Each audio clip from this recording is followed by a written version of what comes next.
Boom.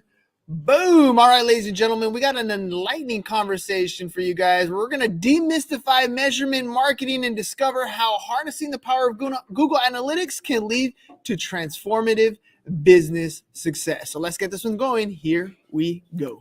Shut up and sit down. Look, a business can give you everything you want in life: prestige, wealth, freedom. It can also take everything away from you. This show is for those who are willing to take that risk. These are the real life stories of entrepreneurs. But before we start, I have one small favor to ask. Please leave a comment. It can be advice, critiques, tips, feedback, or share this with someone, because your engagement is the most valuable and most powerful form of social currency. So thank you, and welcome to another episode of Business Bros.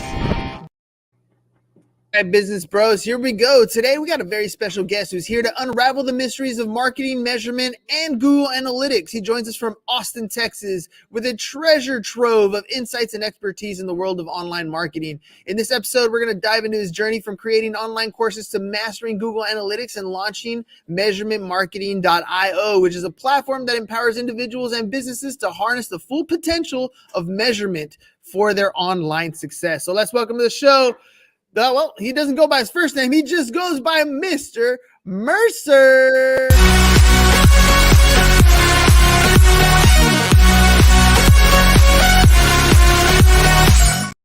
How could you not party to that? I love that. Thank you. That's what I'm talking about, dude. We always have fun in class. That's how we roll, dude. You got to enjoy coming to class. Otherwise, why even show up? You're not going to want to learn anything if that was the case.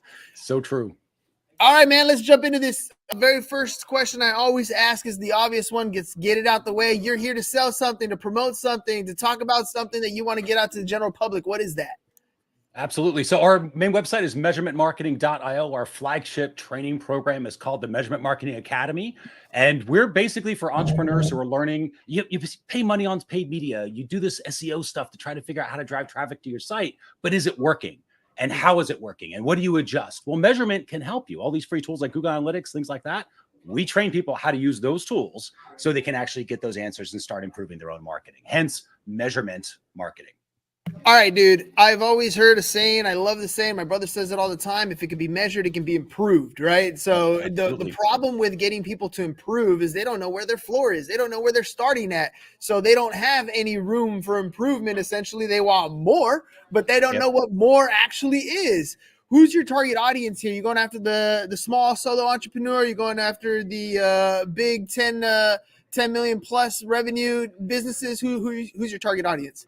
Fortunately, like in our case, we've got numerous services based upon where the clients are. So if you're just starting out, we've got do it yourself training, right? Kind of a DIY training on a membership site. You can get courses and work with instructors and figure it out. We have done with you training for companies that have larger teams that want an instructor that's sort of dedicated to help them stay accountable and move through the course and workshop things. And then ultimately we have done for you. There are some companies that are like, listen, we're not going to learn this measurement stuff. Let's just have you as our outsourced measurement team to do the work. So depending upon where they are and where their budget is, we have different services to match no matter who you are.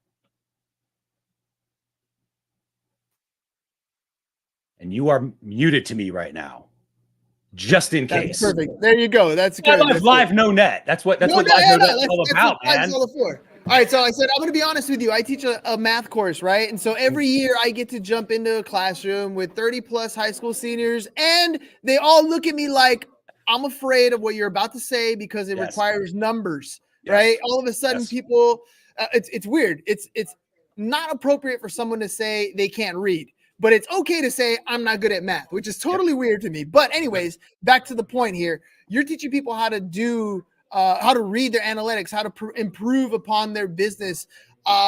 What kind of education is that going to take? What's your education journey been like? And what can a customer expect when hearing the word analytics so they don't freak out? Well, let's sort of wrap our head around this thing, because this is a problem. You brought this up, especially around math. It's people that automatically believe like, I'm not a numbers person. Okay, I'm not a numbers person. Now teach me numbers. Well, you're not a numbers person. You're not going to learn numbers because you've already decided, right? The mindset needs to be shifted before we can even educate. And that's kind of where I think our focus is a little different at measurementmarketing.io, because we come at it from a very strategic level. It's not just about learning all the different bells and whistles that the different tools like Google Analytics offer, but it's how to think about it, what to do with it, why are we doing it, right? So let's go back to that numbers person thing. This is how we handle this. Let's just play a little game, you and I. So let's say I give you a book. Let's say it's Goldilocks and the Three Bears, and I ask you to read this kid's book. Could you read that kid's book? Probably just fine, right? Yeah, not a big deal. Now, I take the book back. I rip out the pages. I take those same pages, I rip those up into pieces. I smash all the pieces in between the cover of that book, and I give you back the book. Can you read that book? Oh, you're gonna get a weird look from me, bro. You can totally read the book because I didn't change your ability to read, right? You're still a reader. I just made it harder because now those words are all ripped up. They're not organized the right way. So in your head, it's going to be a lot harder to figure out the story because you got to dump out all the pieces. You got to try to put them together and repuzzle them back into something that's going to somewhat make sense as far as you know. That is what people do with Google Analytics all the time. By default, that tool is a bunch of ripped up pieces of data. It's a bunch of ripped up numbers, and they're not in a particular order. So when you stare at them, you think, wow, I'm just looking at the matrix. You are. I am too. They're not organized. So of course you're not going to be able to decode the matrix.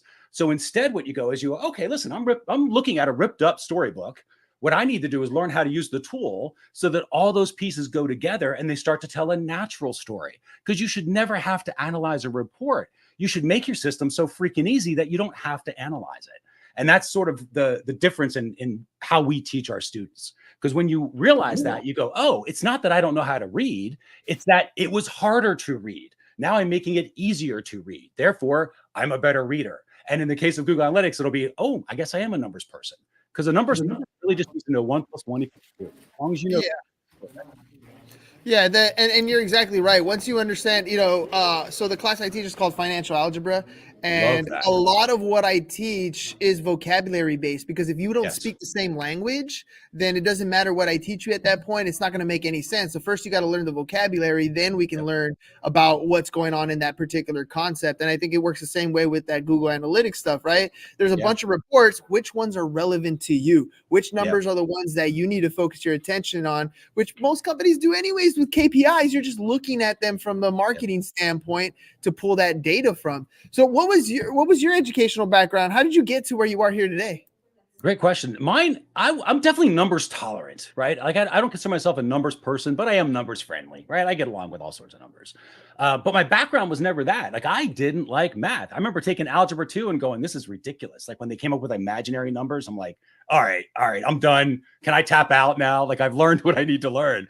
But that said, fast forward through the years, I actually went into sales. My background was sales management primarily. So I've been a sales manager for a long, long time.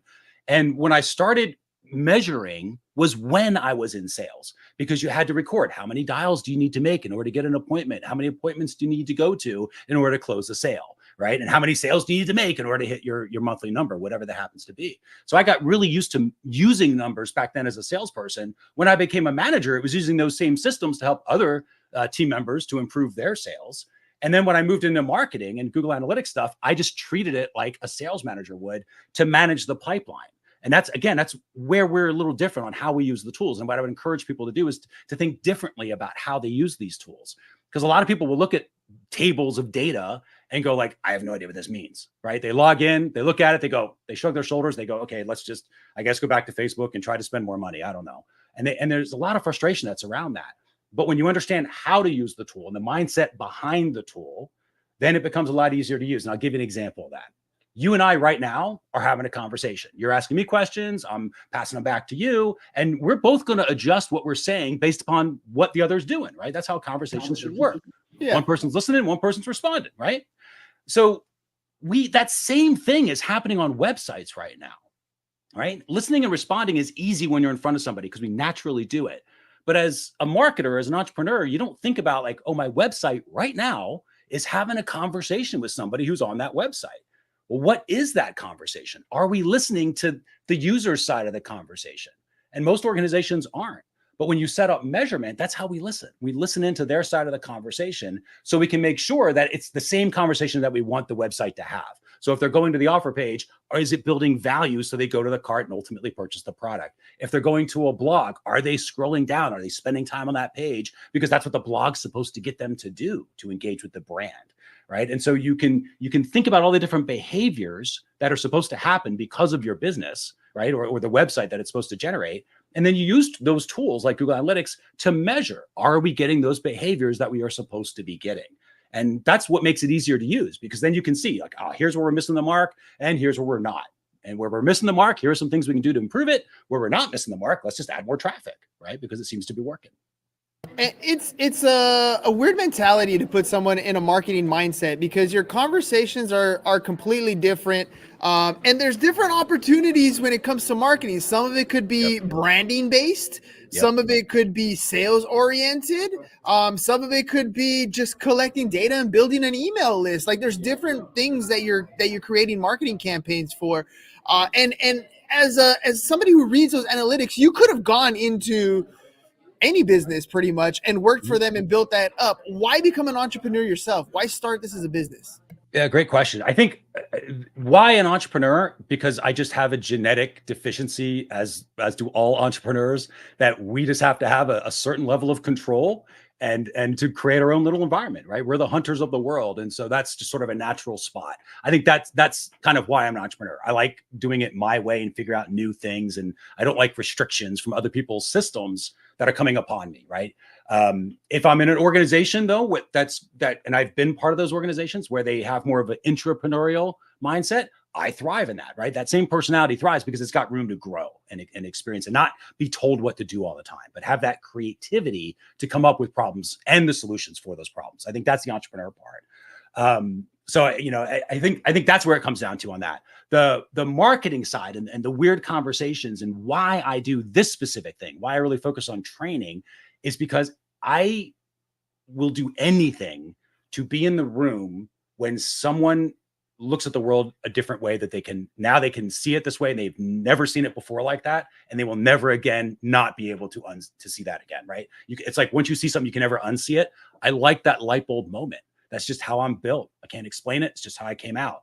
So it's like that light bulb moment of changing how somebody goes like, I can never do analytics, to, oh my gosh, it's now as easy to read as a kid's book. I just didn't know that before, but now I see the world very differently. I understand trends and patterns. I understand how to use it and how to improve my business. And to be there in that moment when they have that light bulb, like that, it empowers me. Like, don't get me wrong, money's nice, money's important. We got to have profit, got to have a good business, but that's why I'm in education specifically, to turn on those light bulbs. Dude, I feel the same way. It's exactly that moment is why you keep doing it. It's a little bit of joy that you get for all the work that you're putting into it on a regular basis. Absolutely. Let me ask you about advice, right? You're in the education space. I have a lot of young adults that are going to go out in the world. Some of them are thinking about becoming entrepreneurs themselves. A lot of ideas of drop shipping or creating their own product or doing some sort of service based, all of it which requires marketing and branding at some point down the road. What advice would you give to somebody getting started as an entrepreneur today? Start. Honestly, start. I think that the hardest part about getting started is the starting part. It's so easy to be like, oh, I need to do more research. Oh, I have to go talk to this. Oh, I got to find the right niche. Oh, I have to go explore 28 different drop shippers to find out which one's going to be the best one for my widget. Just start. Be willing to get good enough to get going, and then you can come back and make it better later. And I think that is a key mindset shift that a lot of entrepreneurs have to take, including me, because I realize when I get stuck, because this is the thing that I run into as the business grows, right? I used to be just a freelancer. Now I got a team of, 10 people that are working with us full time, right? So as your business evolves and grows, you're still, all the things that you didn't learn as a baby entrepreneur, you're going to face those lessons again, just at a higher level. And so I'm speaking from experience and from also constantly learning this lesson myself at different levels, which is just get started. Because there's too many times where I have procrastinated something or said, okay, I don't really have enough to get going. And then finally, for whatever reason, like I just have to do it. And it ends up taking 5 or 10 minutes. And all of a sudden now I've got momentum and then everything's fine. And all that stress that I went through of, is it perfect? Is it that? Is it whatever? Just all goes away and was unnecessary, right, to get the job done. So I think my number one advice I can give to anybody, just get started. Get good enough to get going, come back and make it better later. You will make more money having momentum than you will the perfect inaction. Oh, 100%, dude. You just gotta, it's Nike, right? Just go do it. Just do it. 100%. Just You do learn, it. you get feedback, right? And that's the whole point, that the market guides you. You're going to make mistakes and you're going to make successful, results. And when you get either one of those, you look at them and go, hey, okay, the mistakes I made, where do I learn? How do I improve? The successes, why was I successful? What specifically did I do? Can I do it again? Right. And that's how you do both of those. As long as you sort of keep that mindset and just keep moving, then the business almost can't help but be successful. It may not be successful in that iteration of itself, hence the whole pivot that happens, which is normal. We pivoted too. I can definitely go down that story if you want. But being willing to listen to the feedback is what tells you what steps to take. And as long as you're willing to keep moving, again, it's like you're going to win the game because you're playing it. I always ask this question about what's the biggest mistake you made in business, but with you, I think I'm going to kind of pivot and literally call it a pivot, because oftentimes the mistakes we make are the things that either give us the feedback that we didn't expect but can use, or they're giving us an opportunity to pivot and move in a different direction because you fell down and you scraped your knees, man. That's kind of what happens sometimes. Yeah, so exactly. What was your big pivot? What was something that you learned that kind of shifted the way you were doing things? Maybe some feedback you got. Yeah, we had a couple. So when I first came into this online world was 2011. I was offline up until that point. Right. So in 2011, we're like, okay, we're going to create this online business. And so we saved up 6 months worth of income to kind of float ourselves with our basic expenses. We had trimmed expenses down and saved. And then we were like, okay, let's go ahead and create this website. So we created a website to teach people how to use WordPress, essentially what it was, right? WordPress little site builder. So I created a WordPress site to teach people how to use WordPress sites. Very quickly, that led into somebody emailing me saying, hey, your course is great, but I want to emphasize how I did it. I paid a white labeling service to do it. So it wasn't even my course. I white labeled it for somebody else and it was selling that, right? So that's how we did it. So I want to emphasize that because it wasn't like I had to sit there and create a course. I bought somebody else's course. It was white labeled and could do it. That was my get good enough to get going thing. But very quickly, we had students saying, listen, this is great. There's a lot of stuff here. Can you just build my website? So we started, that was feedback, me going, I didn't even thought about doing websites. I just thought I would teach the entire time. But now somebody's saying, let's do a website. Great. So I charged the first person wanted a membership site. So I charged them $500 because I thought it was going to take me 2 hours, which it did. I figured $250 an hour is pretty good money, which it is. So let's go ahead and do that. And they said yes so fast. I got another piece of feedback. I was like, that was way too fast. I've charged way too little. So then I started doing research. What do people charge for websites? Wow, it turns out 5,000 is more likely, not 500. So I learned, right? I involved pricing.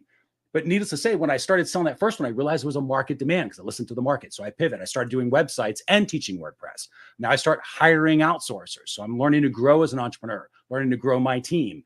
Here's a pro tip. The very first time you hire your first person, whether it's a simple assistant level or some full-time person that's taking over something in your organization, you've not only hired them, you also hired their boss and you're their boss. So you have additional work to do that you didn't realize, right? So you learn these lessons when you're growing your business. So that's what I did too. And I grew it into a company that was doing WordPress sites. But again, feedback was, well, other people do WordPress sites. What's so special about you? So we're like, well, we will optimize the site. So we're going to build the site and then we're going to optimize it. We're going to split test. We're going to try different things to help you get better results from your site. Well, in order to optimize, we have to measure it. So that's where the Google Analytics stuff came in. So I learned this thing called Google Analytics. It's a free platform. I'm like, cool, we'll do that. So we would set up Google Analytics on the person's website. Right after we started doing that, or pretty damn near within 60 days, we started delivering these websites to our customers. And it was great. They loved the website, but they really loved the Google Analytics stuff. And that's the thing they started sharing with other people. And how do we know this? Again, because of feedback. The referrals that were coming into us, they stopped being, hey, I need a website. They started being, listen, I was at this mastermind group where somebody was sharing, blah, blah, blah, blah, blah. We already have a website. Could you do the Google Analytics thing though? Again, feedback. That happened twice. And we're like, okay, the market is there for this. We didn't try to get it. We didn't decide to go get it. It came to us as they were asking. We went, this is more lucrative. We don't have to compete against everybody and their brother who's doing websites. And that's kind of a race to the bottom anyway, at a certain point. But this measurement stuff, no one is really teaching. Certainly no one's doing it. So we started doing a done for you agency and we pivoted. And that's where measurementmarketing.io came from. It went from this WordPress site that was trying to train WordPress to this agency that was doing WordPress sites to just teaching measurement because that's where the focus was. And that's what the market wanted. So that was what we did along the way. But it was always because we kept moving and we kept listening. What does the market want? And is there an opportunity here in what they want that we can pivot to? That pivot is huge though. And you kind of learn it.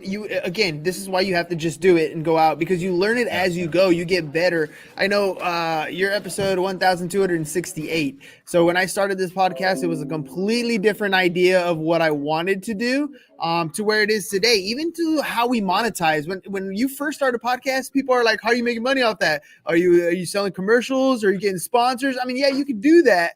But as I started doing episode after episode, listening and talking to the people on the show, figuring out what it is that they wanted, those pivots happen naturally in that growth of your company. All of a sudden, what we're doing today is completely different from what you were doing initially, but it came as a result of you showing up every day, providing something of value, gauging that feedback, and then pivoting when you had to pivot. And now I feel like what your company does best is that Google Analytics stuff. If you were going to sit down with a company right now and pitch what you do to them, what's that process like? I mean, obviously they're coming to you right now at this point. You're at the referral base. But when somebody comes to you, what's that process like? What do you like go over? What do you look at? How do you wow them to get them to say, okay, yeah, definitely want to do business here? Well, specifically on the training side, the first step is allowing them to realize like they can learn this, because a lot of people think I'm not a numbers person. It's not for me. So we run them through a strategy course of how to think about some things, right? Things like that conversation mindset, like, hey, your website's just having a conversation. Your job is just to listen in and then adjust the website to make sure it's having the right conversation. They go, okay, cool. How do I do that? Oh, we're going to use measurement to do that. Okay, cool. I'm with you so far. Then we'll show them how to use the tools, and we baby step them into that so that they're not thinking to themselves, oh, I can do this. They think about, oh, I just did that. Oh, I just did that. Oh, now I just did that. Oh, it turns out I guess I'm this person now, right? So we get them to take action. We make this stuff more accessible. It's kind of our thing. Going back really briefly, because I think it's an important point. When you ask, like, what was the biggest mistake or whatever, I think it's, and I know we talked about it in a slightly different way in terms of the pivot, but I think that the difference between a successful entrepreneur and one that can cause more problems for themselves than necessary, and I've done both, is when you have to keep thinking about like feedback. It's not success or failure. It's just feedback over and over again. The hardest thing I think for an entrepreneur to do, I think probably humans, but generally for sure entrepreneurs, is to admit they're wrong, that they've made a wrong step. But if you ask yourself the question, where did I go wrong? Your brain will go, you didn't go wrong. You're an amazing entrepreneur. Why would you have made a wrong step? That would be stupid. Blah, blah, blah. And it goes this whole thing. And then it's harder to see where you went wrong.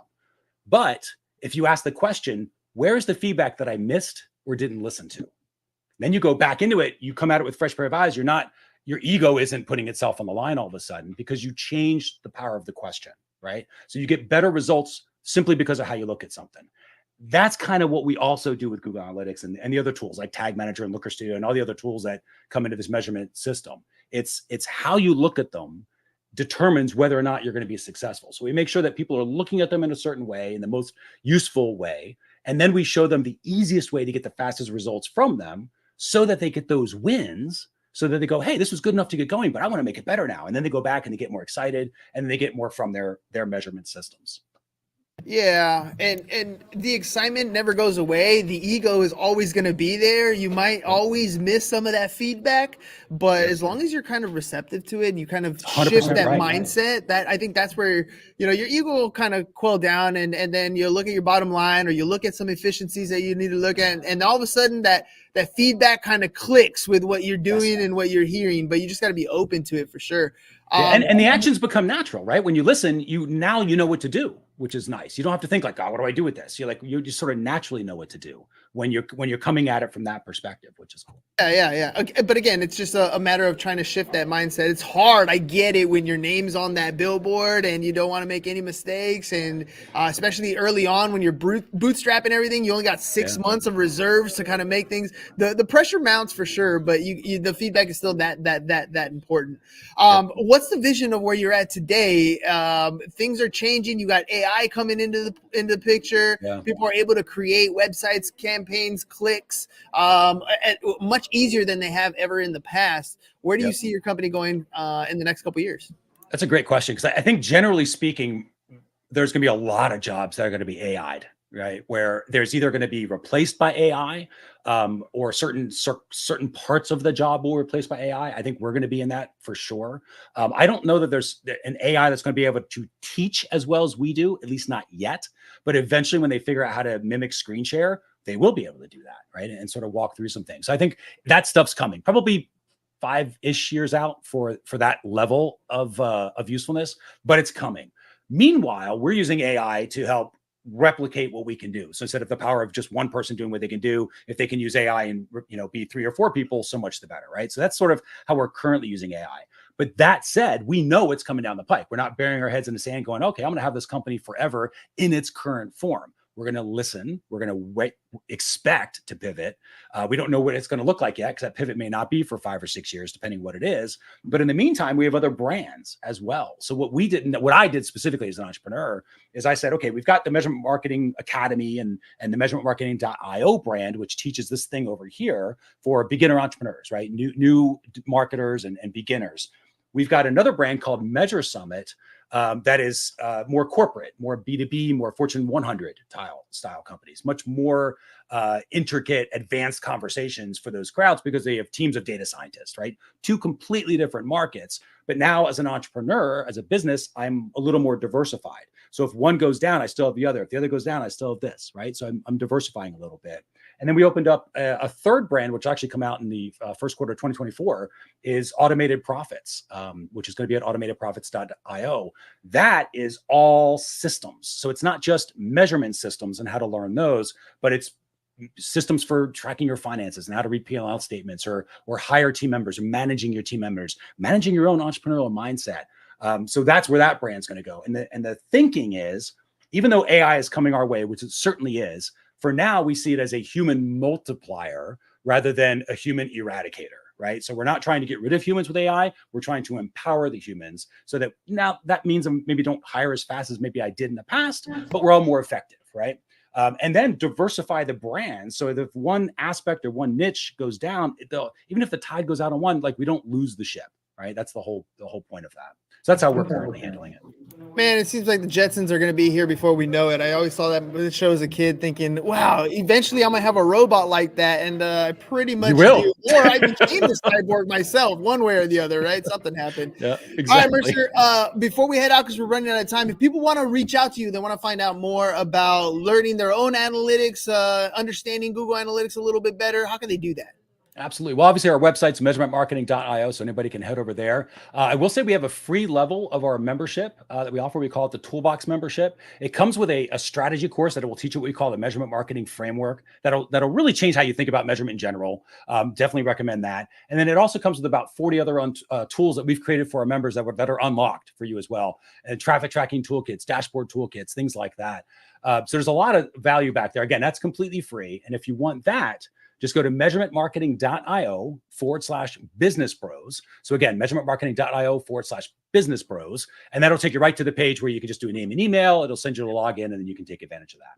Boom. All right, Mercer, thank you very much for coming on today. Ladies and gentlemen, like anything else in business, if you don't know your numbers, you're going to be completely lost or blindsided, which is even worse. So get to know your accounting for sure, but also all that data that's happening online, those are the conversations that you need to generally understand and get a better idea of how to communicate, how to understand that stuff. And Mercer's showing you exactly how to do that. All you got to do is go to his website, measurementmarketing.io/business bros, get access to all the cool tools that he has there for you to offer. It's all about knowledge. The more you know, the better equipped you'll be to succeed. Mercer, thank you very much for being on the program today. Ladies and gentlemen, we'll catch you guys on the next one. Peace.